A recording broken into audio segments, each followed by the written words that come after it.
তুমি কি জানো, একটি আয়াত তোমাকে সারা রাত সুরক্ষিত রাখতে পারে। একটি আয়াত যা শয়তানকে তোমার কাছ থেকে দূরে রাখে। একটি আয়াত যার শক্তি অবিশ্বাস্য। এই আয়াতটি হল আয়াতুল কুরসি। কিন্তু প্রশ্ন হল, এই আয়াত এত শক্তিশালী কেন? চলো প্রথমে আমরা এই আয়াতটি শুনি। আল্লাহু লা ইলাহা ইল্লা হুয়াল হাইয়ুল কাইয়্যুম লা তাখুযুহু সিনাতুন ওয়ালা নাওম লাহু মা ফিস সামাওয়াতি ওয়া মা ফিল আরদ মান যাল্লাযী ইয়াশফাউ ইনদাহু ইল্লা বিইযনিহি ইয়ালামু মা বাইনা আইদিহিম ওয়া মা খালফাহুম ওয়া লা ইউহীতুনা বিশাইইন মিন ইলমিহি ইল্লা বিমা শাআ ওয়াসিআ কুরসিয়্যুহুস সামাওয়াতি ওয়াল আরদ ওয়া লা ইয়াউদুহু হিফযুহুমা ওয়া হুয়াল আলিয়্যুল আযীম। এই আয়াতটি আমাদেরকে আল্লাহর মহিমা সম্পর্কে জানায়। প্রথম অংশ, আল্লাহ ছাড়া কোনো ইলাহ নেই। এর মানে আমাদের ইবাদত শুধুই আল্লাহর জন্য। তিনি চিরঞ্জীব, সব কিছুর ধারক। আল্লাহ কখনো দুর্বল হন না। তিনি সব কিছু নিয়ন্ত্রণ করেন। তাকে তন্দ্রা বা ঘুম স্পর্শ করে না। আমরা ক্লান্ত হই, ঘুমাই, কিন্তু আল্লাহ সব সময় জাগ্রত।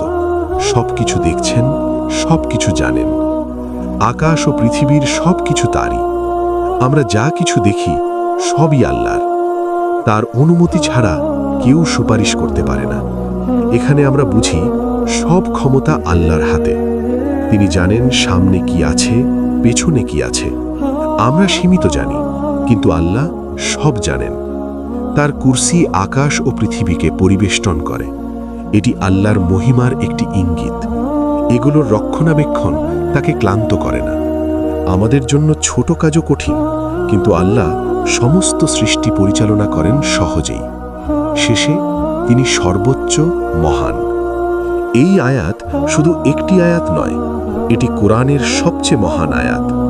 মুহাম্মদ সাল্লাল্লাহু আলাইহি ওয়াসাল্লাম বলেছেন, যে ব্যক্তি রাতে ঘুমানোর আগে এই আয়াত পড়ে, তার সাথে একজন ফেরেশতা থাকে এবং শয়তান তার কাছে আসতে পারে না।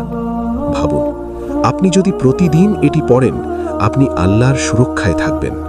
আপনার ভয় কমে যাবে, আপনার হৃদয় শান্ত হবে।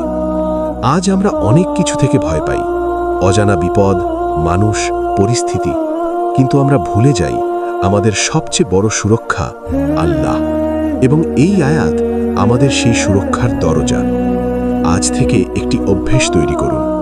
প্রতিদিন ঘুমানোর আগে আয়াতুল কুরসি পড়ুন। মন থেকে পড়ুন, অনুভব করে পড়ুন, কারণ এই একটি আয়াত আপনার জীবন বদলে দিতে পারে। শেষে নিজেকে প্রশ্ন করুন, আমি কি এই আয়াতকে আমার জীবনের অংশ বানিয়েছি? হে আল্লাহ, আমাদেরকে আয়াতুল কুরসির গুরুত্ব বুঝার তৌফিক দিন।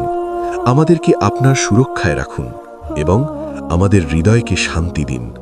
আমিন।